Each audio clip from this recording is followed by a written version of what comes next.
আজকে ভারতের উদ্দেশ্যে বলতে চাই, শেখ হাসিনাকে আপনারা আশ্রয় দিয়ে বাংলাদেশের ছাত্র গণ অভ্যুত্থানকে, শত শত শহীদের রক্তকে আপনারা অপমানিত করেছেন। আর কাল বিলম্ব না করে অবশ্যই শেখ হাসিনাকে বাংলাদেশের মাটিতে ফেরত পাঠাতে হবে। শেখ হাসিনা বাংলাদেশের এক কলঙ্কের নাম। বাংলাদেশের জনগণের উপর ক্ষমতা জবরদখল করে সে জনগণের ঘাড়ে চেপে বসেছিল, গণতন্ত্রকে হত্যা করেছে, মানবাধিকারকে লঙ্ঘন করেছে, জনগণের সকল অধিকার কেড়ে দিয়েছে। নির্বাচনে যে অধিকার, ভোটাধিকারকে নির্বাসনে পাঠিয়ে বাংলাদেশে একটি কর্তৃত্ববাদী দুঃশাসন কায়েম করেছিল। আন্দোলন সংগ্রামের মধ্য দিয়ে এবং সম্প্রতি ছাত্র জনতার গণ অভ্যুত্থানে গত 5ই আগস্ট শেখ হাসিনার দুঃশাসনের অবসান ঘটেছে। তিনি পদত্যাগ করে ভারতে পালিয়ে গেছেন। এ থেকে বলা হয় বাংলাদেশ দ্বিতীয়বার স্বাধীন হয়েছে, গণতন্ত্রের পথে নতুন করে যাত্রা শুরু হয়েছে। কিন্তু গণতন্ত্রের পথে এই নতুন করে যাত্রার মাঝখানে আজকে বিভিন্ন ষড়যন্ত্রের গন্ধ আমরা শুনতে পাচ্ছি, ষড়যন্ত্রের আওয়াজ পাওয়া যাচ্ছে।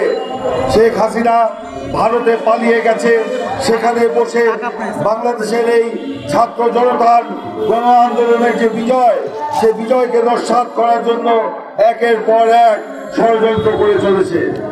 কিছু ওনারাপ আজকে ফাঁস হতে দেখছি, সেখানে থেকে যা বোঝা যায় তিনি কিন্তু বসে নাই।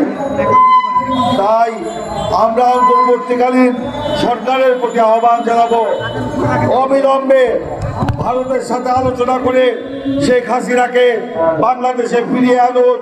বাংলাদেশে ফিরিয়ে এনে তাকে বিচারের মুখোমুখি দাঁড় করাতে হবে।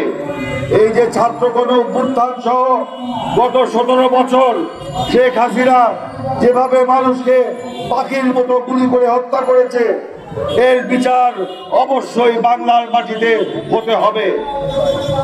আমরা সরকারের কাছে আহ্বান জানাতে চাই, ভারতের কাছে আপনাদের কৈফিয়ত তলব করা উচিত যে শেখ হাসিনা বর্তমানে ভারতে কোন স্ট্যাটাসে সে ভারতে অবস্থান করছে, এটা বাংলাদেশ সরকারের জানা উচিত ভারতীয় সরকারের কাছ থেকে। আমরা শুনেছি ভারতে বিমান বাহিনীর একটি সেফ হাউসে নাকি শেখ হাসিনা আছেন, অর্থাৎ সরকারের আশ্রয়ে সেখানে রয়েছে, ভারত সরকারের আশ্রয়ে রয়েছে। আমাদের প্রশ্ন, ভারত সরকারের আশ্রয় থেকে শেখ হাসিনা কিভাবে বাংলাদেশে ষড়যন্ত্র করছে? প্রশ্ন আসে, তাহলে কি ভারতও এই ষড়যন্ত্রের সাথে যুক্ত আছে কিনা? এই প্রশ্নটা স্বাভাবিকভাবেই আমাদের মাঝে চলে আসে। যে কারণে আমরা বলতে চাই,